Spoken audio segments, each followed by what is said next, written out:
Thank you, Father. In Jesus' name we pray. Take your seat for a moment. Bring it down a little. Listen carefully, please listen. A 74-year-old model, Mae Musk, mother of billionaire Elon Musk, published a book called Woman Plans about longevity and good mood. Here is a short excerpt from her book. Why am I not afraid of aging? Maybe because every decade of my life has been better than the previous one. In my 20s, everything was terrible except the fact that I gave birth to 3 amazing children. My husband oppressed me both verbally and physically. In my 30s, it wasn't any easier. I got divorced. Raised my own children in my 40s. All my efforts were dedicated to one thing: to survive. I moved to New York in the 50s and tried to start a business. In the 60s, my life got more or less harmonized. Children, grandchildren, work. And now in the 70s, I am enjoying life more than ever. I couldn't even imagine it, but I'm really happy now. Every time my life has changed dramatically. Divorcing my own business, moving to another city, country, to another continent, it was all scary at first. It got to a point where my kids only ate peanut butter sandwiches for dinner. Is anybody still hearing? That is the mother of the billionaire Elon Musk.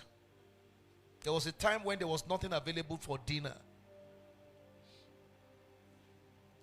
I could only afford to buy chicken once a week.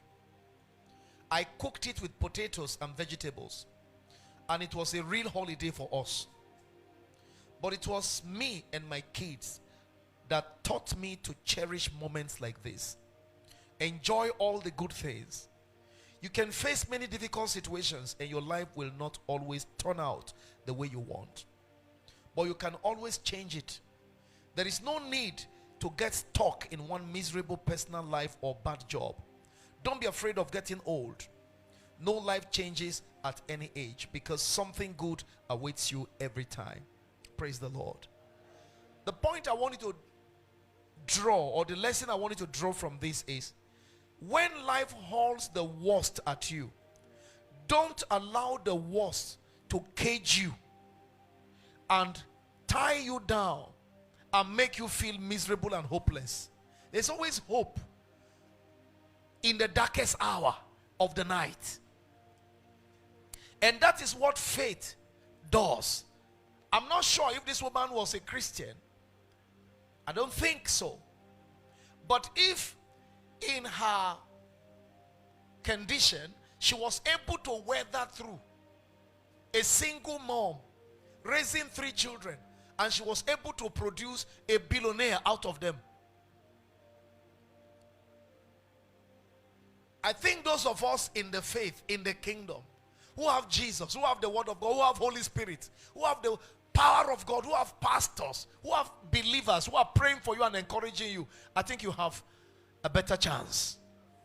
Amen. There is hope for you, and you can make it. This is the reason why I bring an encouragement to somebody tonight, that at the end of that dark tunnel there is light. At the end of that darkness, light will break forth. That there is hope in that hopelessness.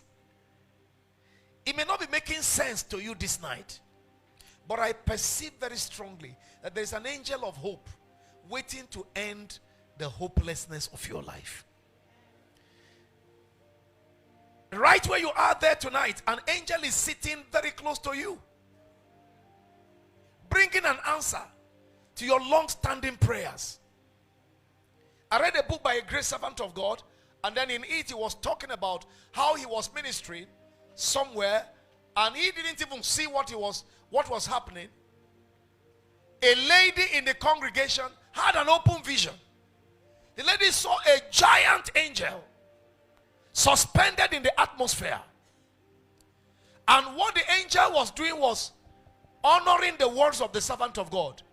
She said, when the man of God said, somebody is here, you are receiving an answer to your prayer now, immediately the angel releases something. And those who have faith, they magnetize it.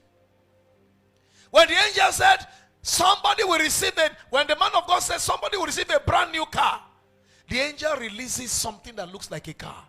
And those who have faith, they release it, they receive it. And that kept on going on until the man of God saw all those things happening really, practically, in real life. I was in a meeting in Meduguri Church some years ago. It was a crusade. And there was a lady who came to the church for the very first time. It was her very first time. She said she had never seen anything like it. In short, she probably thought that the people she saw were members of the church. But when she came back to see me, she was asking me, those people, that they don't look like members of the church, but that she saw them walking in the church. That when I say sicknesses, you are bound in the name of Jesus, and I mention names of sickness and cast them out, that something that looked like deaths, rubbish, messed up, will fall from people's bodies. And the moment they drop on the aisles, these people that look like human beings, they move things that look like wheelbarrow and move into the congregation and pack those things, scoop them from the ground, fill those wheelbarrow and push them out.